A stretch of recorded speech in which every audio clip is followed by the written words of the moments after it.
Assalamualaikum warahmatullahi wabarakatuh. Alhamdulillah wa musalli wa sallim wa karrim wa azim ala man arsalahu rahmatan lil alamin wa busyra lil mu'minin, amma ba'd. Sahabatku dimanapun Anda berada, apa kabar semuanya? Semoga kalian dalam keadaan sehat wal afiat dan tetap semangat untuk menjalin persatuan dan kesatuan umat. Langsung saja mari kita tonton video ini sampai selesai. Bahwasanya sekarang kita melihat situasi terkini bagaimana perkampungan Bani Sa'ad, yang mana di situ menyimpan sejarah yang sangat luar biasa, bahwa Rasulullah SAW bersama ibundanya sesusu, yaitu Halimatus Sa'diyah, dan juga di mana Rasulullah di saat itu dibelah dadanya. Mari kita tonton video ini bersama yang mulia Ustaz Ahmad Zaini Samarinda. Beliau menceritakan tentang sejarah baginda Rasul Sallallahu Alaihi Wasallam di perkampungan Bani Sa'ad. Selamat menyaksikan, semoga bermanfaat.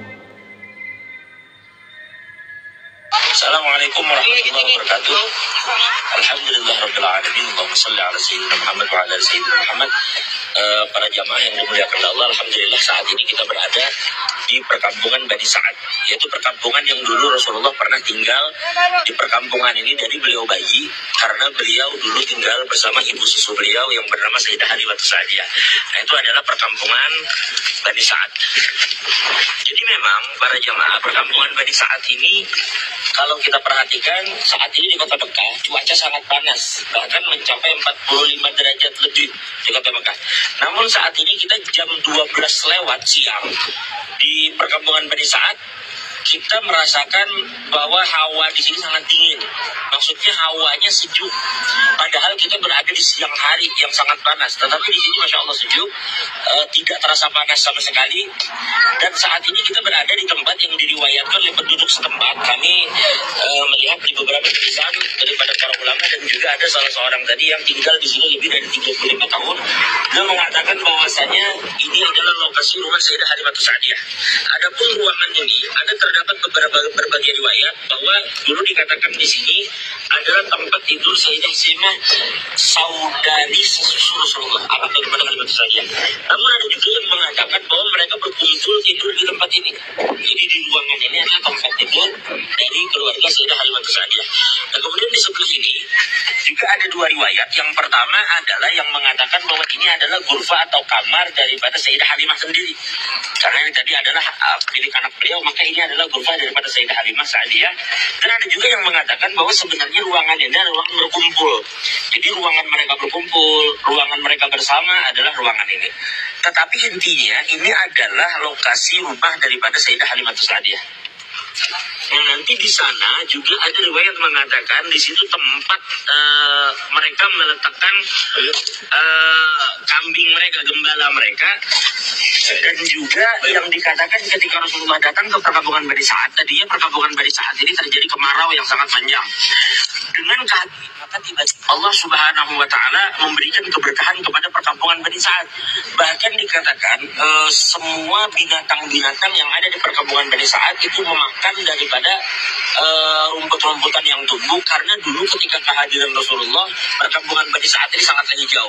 Dan juga binatang milik Sayyidah Halimah yang awalnya tidak mengeluarkan susu, dengan kehadiran Rasulullah itu mengeluarkan susu yang sangat banyak. Maka kehadiran Rasulullah menghadirkan keberkahan yang luar biasa bagi perkampungan ini. Nah, para jamaah, nanti kita akan turun sebentar ke bawah ke tempat yang diriwayatkan dulu di sana adalah tempat dibelahnya dada Rasulullah SAW ketika beliau masih kecil, sehingga ketika beliau dibelah dada itu, disitulah Sayyidah Halimah ketakutan karena dikira ada orang yang ingin berbuat tidak baik kepada Rasulullah. Sehingga di umur 5 tahun ketika terjadi pembelahan dada itu, maka beliau kemudian dikembalikan kepada ibu beliau di kota Mekah, kepada Sayyidah Aminah, ibu Nabi Muhammad SAW. Nah, jadi inilah tempat yang dulu Rasulullah menghabiskan masa kecil beliau, yaitu perkampungan Bani Sa'ad.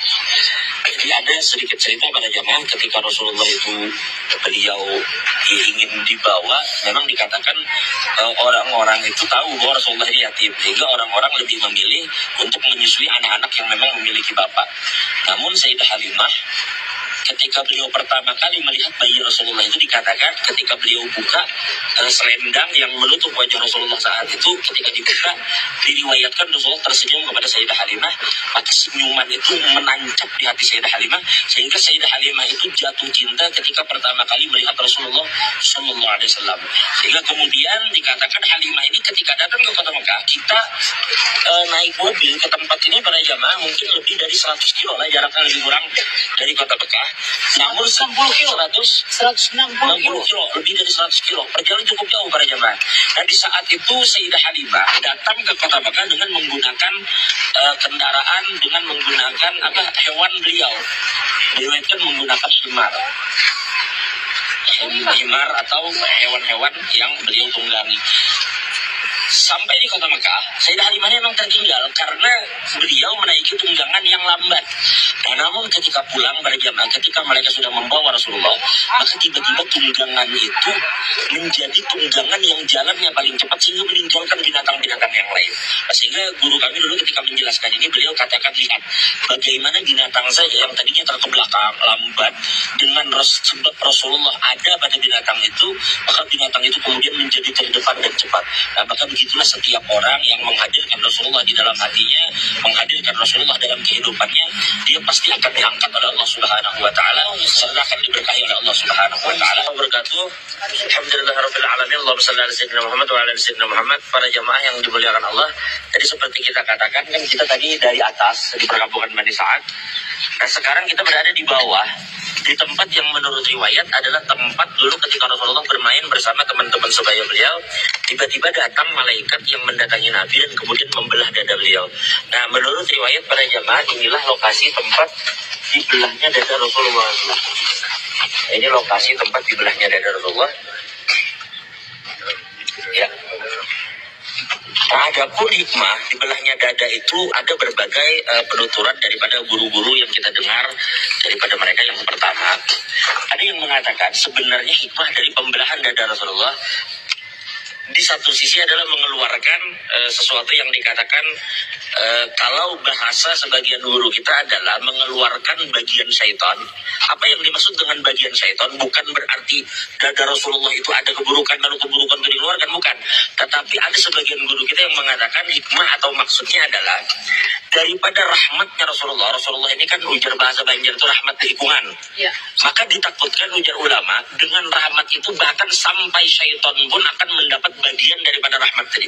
Sehingga Rasulullah seandainya meminta kepada Allah agar diampuni semua makhluk ini, maka boleh saja Allah akan mengampuni semua makhluk, karena Allah berkata kepada Nabi Muhammad, wa lasawfa yu'tika rabbuka fatarda. Namun dikatakan menurut sebagian ulama, maka dikeluarkanlah bagian dari rahmat itu sehingga tidak sampai Rasulullah kemudian memintakan ampun atau mengasihi orang-orang yang memang tidak diinginkan selamat oleh Allah Subhanahu wa taala. Jadi ada riwayat mengatakan begitu. Jadi bagian itulah yang diambil dari Rasulullah. Bukan kita fahami seakan-akan ada sesuatu yang tidak baik di situ kemudian itu diambil agar menjadi baik, tidak. Karena Rasulullah itu diciptakan sempurna oleh Allah. Nah, kemudian ada bahasa kedua yang juga tidak kalah bagus adalah sebenarnya Allah ingin memperlihatkan kepada malaikat siapa Rasulullah. Sehingga dibelah dada Rasulullah seakan-akan kita sekarang para jamaah kalau melihat misalnya kita katakan, oh Mercedes-Benz atau BMW itu adalah mobil yang bagus. Orang ingin membuktikan, dilihatlah mesin di dalam. Oh, ternyata memang benar bahwa mesinnya luar biasa, berbeda dengan mobil-mobil yang lain. Nah, itu adalah analogi yang mereka katakan ketika malaikat membelah dada Rasulullah, mereka mendapati bahwa memang tidak ada hati yang lebih hebat, yang lebih baik, lebih sempurna daripada hati Rasulullah Sallallahu Alaihi Wasallam. Lalu kemudian memang dikatakan terjadinya pembelahan dada Rasulullah itu terjadi berkali-kali memang. Namun disinilah juga terjadinya pembelahan dada Rasulullah sebagaimana dikatakan oleh para ulama yang terjadi di perkampungan Bani Sa'ad tidak lama setelah pembelahan dada itu, lalu kemudian Rasulullah dikembalikan kepada ibu beliau Sayyidah Aminah. Nah, ini adalah riwayat pertama di tempat ini Rasulullah dibelah dada beliau. Dulu dikatakan di sini ada pohon besar dan kemudian pohon itu dicabut dibuang. Nah, ada versi kedua, tetapi di tempat yang tidak jauh berbeda sebenarnya. Karena patokan tadi ada yang mengatakan bahwa Rasulullah dibelah dada sekitar mungkin ada 30 meter dari lokasi ini. Jadi riwayat pertama mengatakan di sini dan kebanyakan ulama juga mengatakan di tempat ini. Dan kemudian versi kedua mengatakan agak ke belakang sedikit. Karena memang saat ini posisi tempat ini kan dipagar sehingga kita tidak bisa masuk ke dalam. Nah, versi kedua mengatakan di sini. Tetapi menunjukkan bahwa memang di posisi inilah sebenarnya Rasulullah itu dibelah dada beliau. Kita lihat ada pohon kayu itu di sekitaran tempat inilah dikatakan versi kedua mengatakan tempat dibelahnya dada Rasulullah Shallallahu Alaihi Wasallam. Jadi intinya tidak jauh jaraknya tempat dibelahnya dada Rasulullah Shallallahu Alaihi Wasallam.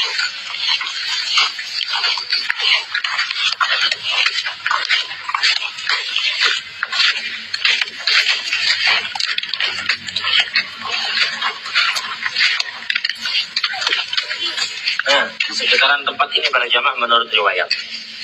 Di lokasi yang mana wallahu a'lam bishawab, lebih tepatnya apakah di depan atau di sini, tetapi inilah penurunan riwayat bahwa di lokasi ini tempat dibelahnya dada Rasulullah.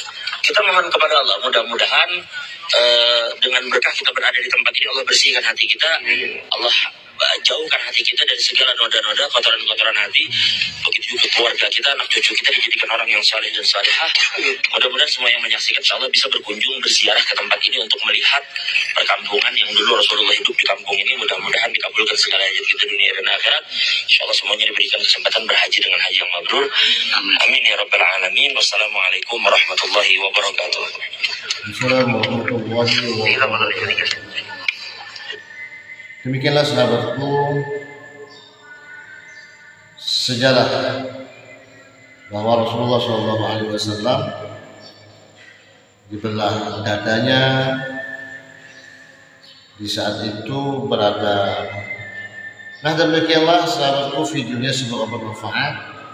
Dan jika kalian suka dengan video ini maka di like, comment, and subscribe. Dan jika tidak suka abaikan saja.